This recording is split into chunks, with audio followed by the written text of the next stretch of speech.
Ooh, welcome back to the channel, guys. Fun 30, guys. Look, typical Wrangler, right?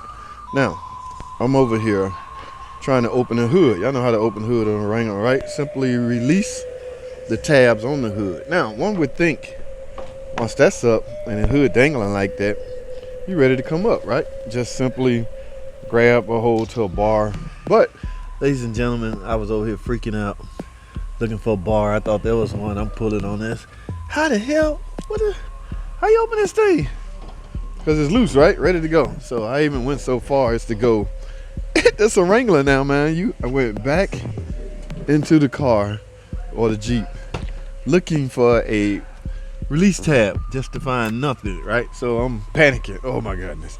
Guys, there's still some things I haven't seen. On contrary what you may believe, this is new to me. So finally I yelled over to the porter. The freaking guy that changed oil, right? Now, I'm not belittling his profession. We all start somewhere. Anyway, he goes and say, JT, come on, man. This has a lock on it. Look, so he pulled his tab, right? And lo and behold, there's a key right there. Now, this key has to be. So what we do, we go and grab the keychain, the customer keychain out of there. This it right here. I don't want y'all to see. Let me take this off right quick. All right. This is the customer keychain. Now, one would think something like this is the key, or something like this, since, you know, it's on, and this happened to be the key to the Jeep. All right, so I lift this up, and I go. I try this, nothing. I try this, nothing. I even tried the red one, nothing. What are the likelihood chances of it being this? Yes, guys, this is the freaking key. So we set that in there using one hand. That's why it's kind of hard. Oh, you press down on it like that. So it's open now, right? So let me close this again and turn this. Right now you can't open. So you put the key in. And you turn it counterclockwise, I want to say. Look. See that? And the hood just let up. Now, from there, you can let it up. Alright, that's how I was able to get in it. So, what that tells me, guys, yes, the lock is tied into the latch. But what that also tells me is, because you can't just buy a lock actuator assembly already keyed to the key to the car. This fit the ignition and the door. So obviously somebody had to get the key code and the tumbler numbers and match this lock actuator to the key actuator tumblers to match this key. All right, makes sense, right? That way you can keep one key to do all of that. All right, so you technically just need this, and you don't need all this other stuff. So if the customer just had this alone, this probably, I wonder, do they got a locking gas cap? If so, you can recode your key actuator part to match the key to your car. Yeah, go figure.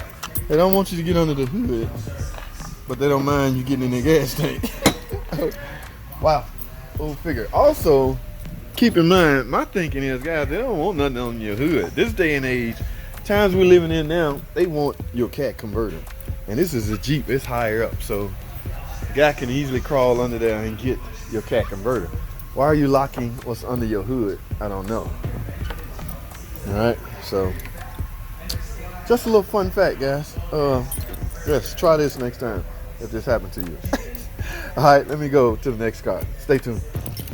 That bottom pulley is not the same, is it? Oh, you was able to use, oh, well, it already had the updated stuff in place.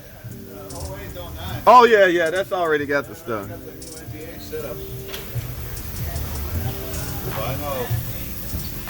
I know we safe in that case. Yeah. Yeah, that's it. If that get in that if coolant get in that oil, you doomed. Dude, obviously it didn't. I don't know. I mean, it got no coolant. I don't know why, but whatever. Because it did it the right way. It leaked out of the weep hole. The weep hole goes outside. You got lucky, I'm guessing. Right. The weep hole goes outside of the car. Dude, I'm like, fuck it, fuck it. And then always, you know, you got the top triangle, but then you got the bottom. Yeah. Oh shit. With the open end, I'm like, okay, I got it. Been a while, man. Been a while since I've done it. Yeah, if we was doing these when the water pump was thicker, what that old water pump is? You threw it away already? The water pump used to be thick, real thick. And they switched up on our ass.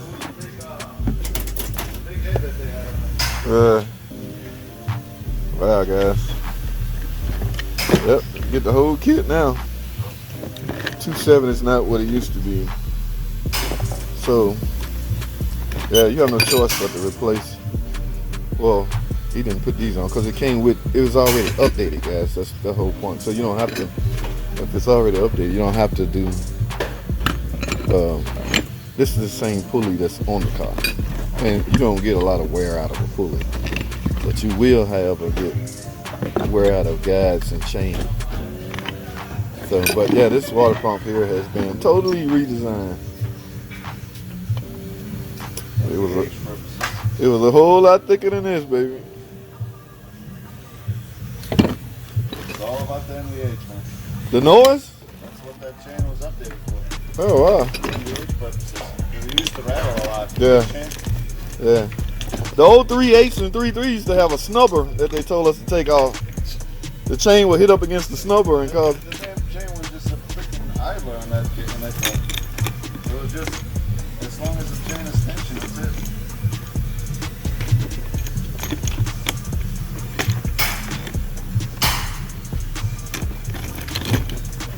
Hey, you a smart man, you did this.